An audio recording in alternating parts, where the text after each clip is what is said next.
This is a masterclass, Robert.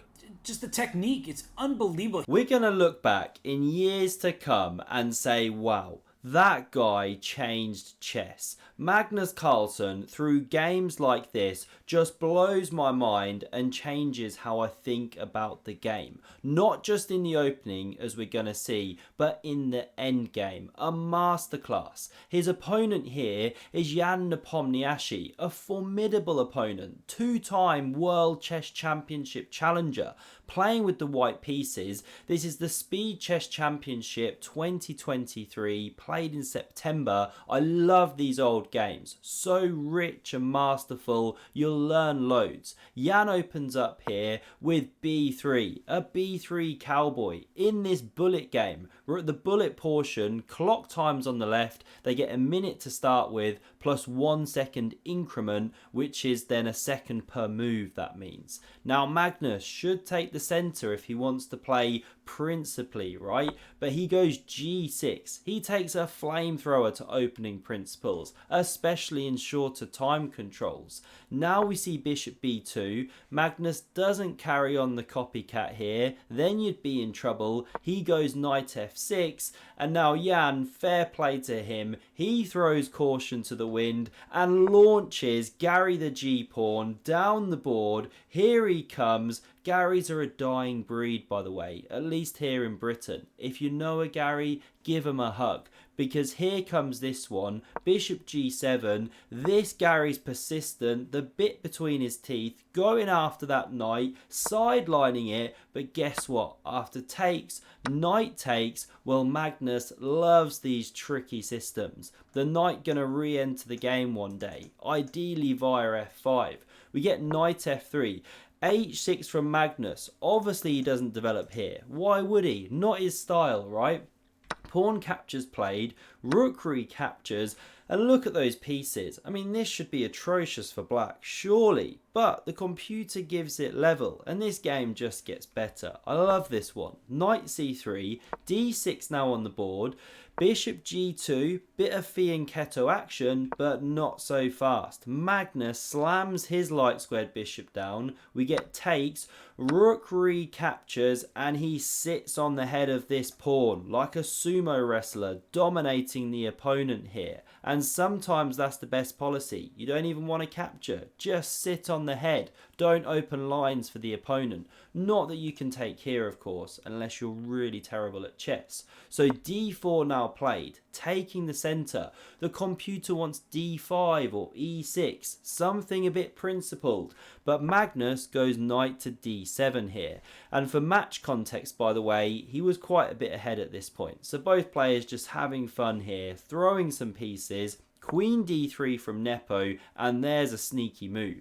You prepare to castle queenside, maybe you support e4 one day, but also after knight f6, not best, c6 a bit better, there's this sneaky sausage check. Here you're actually hitting the pawn as well. So Magnus goes king f8, and this one drops off the board. Magnus now goes knight f5. He wants to castle that king manually, and it sets a trap. I mean, how natural does this kind of move look? But guess what? That weird rook on h3 here can then pick up this knight. And obviously you're a whole piece down. So don't touch this pawn anytime soon.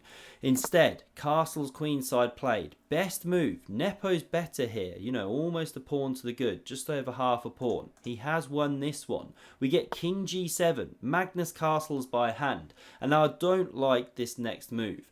Rook d to g1. The computer preferred king b2 or d5, or if you're going to bring a rook to the g file, very natural, go with this rook, because now it looks so dead in the corner. The knight's covering the pawn fine, no issue. Then you could bring it to g2.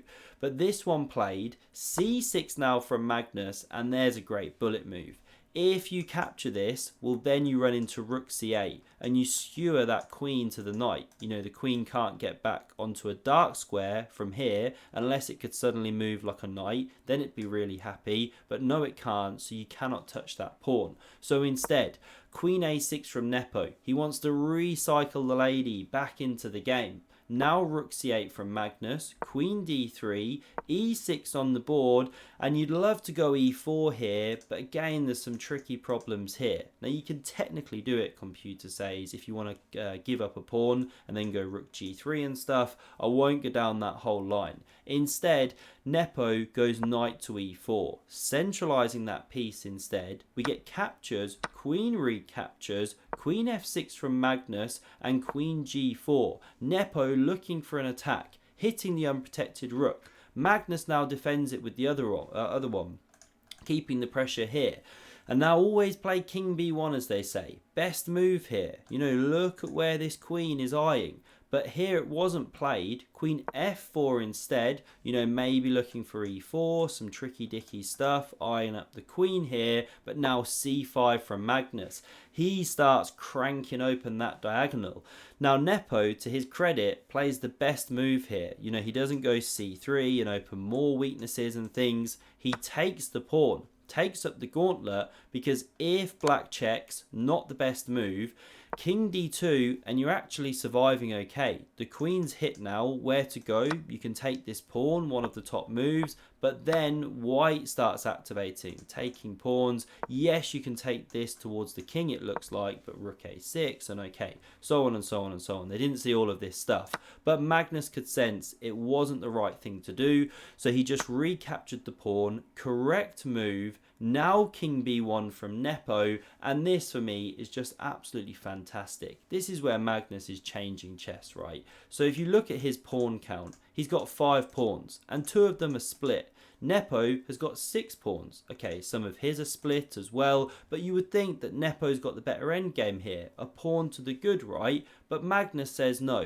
Knight d4, it's absolutely the correct move, made in split seconds on bullet chess here. He allows the queen exchange, king recaptures, knight's coming off the board here, an entire pawn down, and yet astonishingly, after rook g2, covering this one, e5, look at the evaluation bar. Magnus is actually better here, despite being a pawn down.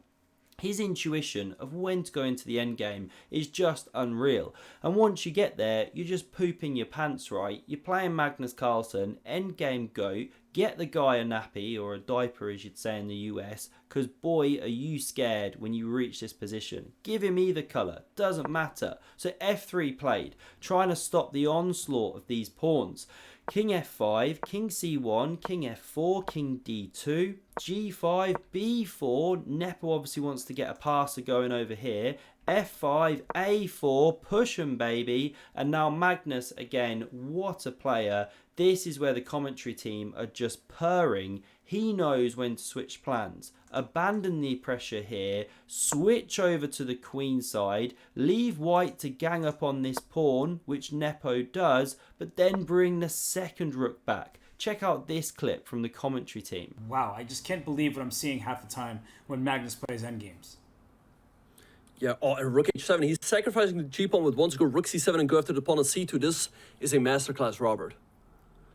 Just the technique, it's unbelievable. He knows when to defend a pawn or to go on the offensive. It's just unreal good chess in low time, because if white captures this pawn, well bang, you run into this double of the rooks, and with all this pressure here, how do you even cope? You can't come back anymore, or you drop this rook. It's just ridiculous. So what do you do? I mean, this is then collapsing, and then everything collapses because the king marches in, and so on. So black doing amazing there. That's why Nepo switches with the rook. He senses the danger. Great play. Now rook c4 from Magnus. Invading. Pressure. We get a5 played. Rook b7. The second one joins the party. b5. Rook c5. Hitting that pawn. And now Nepo cracks like an egg under the pressure of Magnus, the boa constrictor. He doesn't find the top moves. One is b6, one is h4. Apparently they're drawing moves. But okay, Nepo goes c4 here. Completely forgets that Magnus has got the excellent en passant, which means in passing in French, I believe. Of course, Magnus bellows it at the top of his lungs in his best French accent. This is what the top pros do. You learn it as you progress in chess. Sometimes you even win prizes for how well you can pronounce it in over-the-board tournaments. You know, croissants, baguettes. This gilet I'm wearing right now won in a tournament for bellowing en passant. Real skill amongst top chess players. So after this move, we get king c2 played. The pawn drops here. Rook takes, now pawn a6, but Magnus comes behind, corralling that one. He drops c3, but he's got the outside a pawn, the incredible king, with the babies here. Here they come down the board. We get rook a2, king d3, but check. Forces the king away. Now this pawn drops in just a moment and we see resignation from Ian Nepomniatchtchi. What an endgame masterclass by the magician Magnus Carlsen. And if you thought this game was good, you've got to see the one that was played before this one. Same match. Truly the move of the match, one of the moves of 2023. Incredible. Videos on screen, and smash subscribe if you never want to miss a future video. Thanks a lot for watching and see you soon.